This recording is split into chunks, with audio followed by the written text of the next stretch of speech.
Honorable Minister for Municipal Administration, Urban Development and IT, Shweta ji, Jan Reddy Garu, all officers and the participants. A very good morning to you. So today what I thought I'd just talk about generally what urbanization does to economic development and poverty, and then talk a little about what could be the strategic way forward for Telangana in the sense of real thing happening on the ground. So no more conceptualizations and visions. How to translate the vision of Honorable CM, PM into realities. So well-known cliches are 2/3 of India's GDP produced by 1/3 of people living in urban areas. This is standard data. So urban areas are the drivers of economic growth. Throughout the world, no economic model has done any other way to achieve economic growth of double digits. So we have to ensure productivity of cities for national growth and poverty reduction, a very fast way of reducing poverty.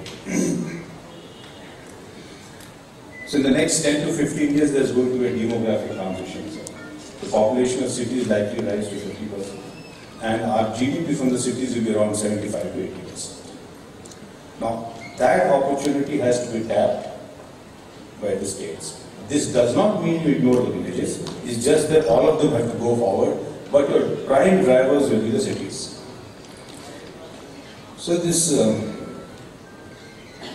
urban areas are going to determine your economic growth. They're going to determine the way and the amount of poverty reduction which you can accomplish. So what is happening, sir? In order to do this, all our practice, our experience shows that we have to do it along 3 layers. This is what a smart city is. The first layer is you have to provide what we call the core infrastructure, water, sewage, transport, mitigation. The second layer is you apply IT, what we call smart solutions. I'll explain an example of a smart solution. And finally, the areas, you pick up the areas and make them livable, so that people start enjoying the street walk more than staying in the home.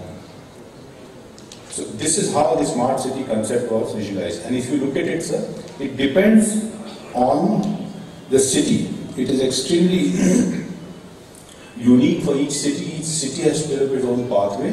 It depends on where you are at present. How willing are your people willing to reform and change your resource base? And based on that, you develop a pathway to become smart. You are at different starting positions. So the pathway always starts from the core infrastructure. So you have to have sanitation. So there are 4,200 cities, a scheme as well as Bharat Mission. You have to have a tap for each household, which is Honorable CM's vision also. So you have the Amrut. And then finally you want to make areas which are much more livable, which have parks, children are safe, women are safe. And you have to improve the livability of these areas. So you start 1 or 2 areas and ultimately cover the full city. So this is the pathways.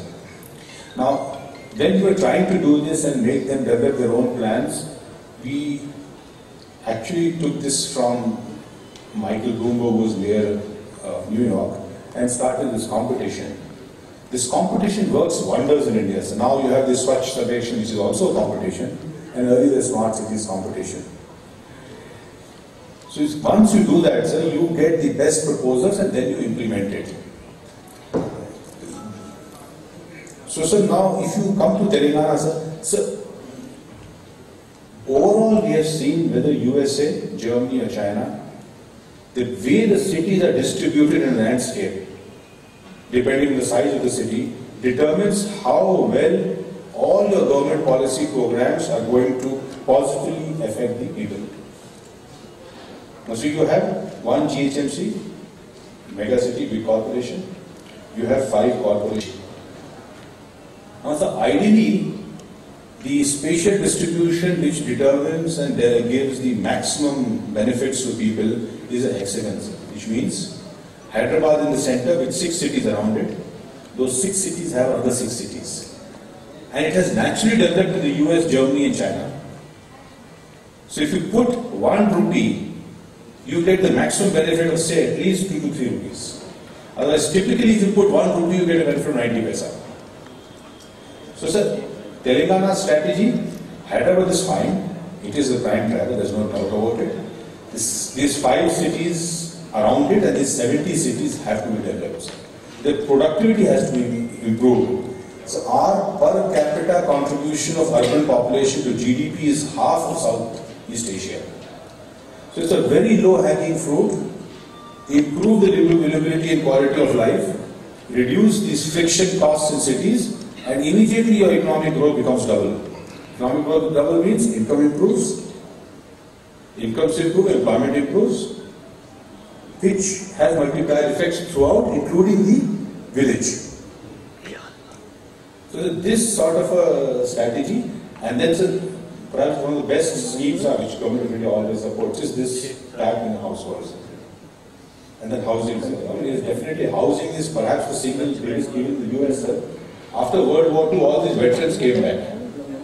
So what US did is they built all the suburbs, they just built houses for them. And they standardized the house and they called it Levitt Towns. Levitt was the company which started building these houses. I think in one day, so they were building 10,000 houses at one time in the US for these veterans. And that really fueled the US boom in 50s and 60s. This is just 4 or 5 things like this: infrastructure, few smart solutions. We are also sort of saying that you develop a smart solution in which you have an integrated command center. So what is happening now? We put cameras. Now suppose there's an offense, a woman is molested. We use the camera more to find out who is molested. But the purpose of a camera is that you should stop it. Prevention is. And that's not happening because at the back end there's no analytics happening. There has to be analytics linked to a response system so that this stops. So that is what is a smart solution. Same health, sir. So there's a group of secretaries formed by Honorable Prime Minister, and I was part of one of the group on health, urban development and sanitation. Now, so for what is smart health for a city? So typically we found that 80% of people who visit a primary healthcare in rural areas go only for symptomatic treatment. They travel 5, 6 miles, 7 miles. Then, sir, health, one major health incident in the family, sir, drives the family down the poverty line for years. One cancer, one major surgery, 5-7 lakhs, the family is gone. They sell their assets and it is gone below the poverty level. And so the largest contributor to this is medicine purchase, diagnostics. In surgeries, of course, also. But surgery anyway you have a scheme.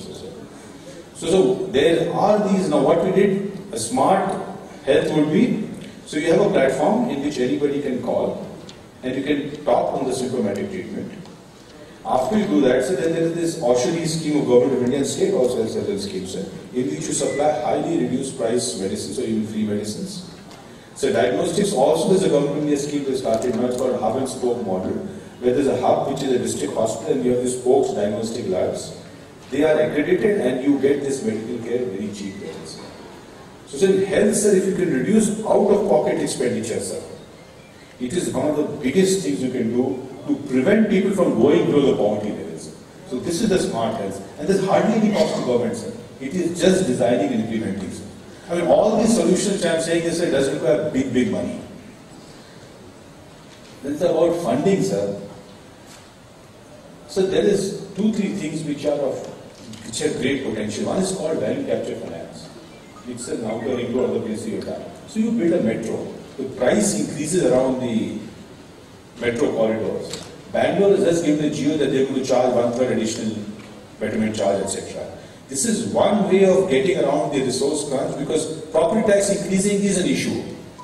It is a challenge. But value capture finance is no challenge. Then sir, bonds. So Varangal has also got an A rating, sir. They can immediately go for bonds, sir. There's no issue there. And we will help them. So we have actually a lot of small programs in which we help them do bonds. So Pune is just going for 2,000 crores bond for the full water supply. And the water supply, again, smart water supply, you have SCADA systems. So every day you will get on your mobile, what is your water consumption every day?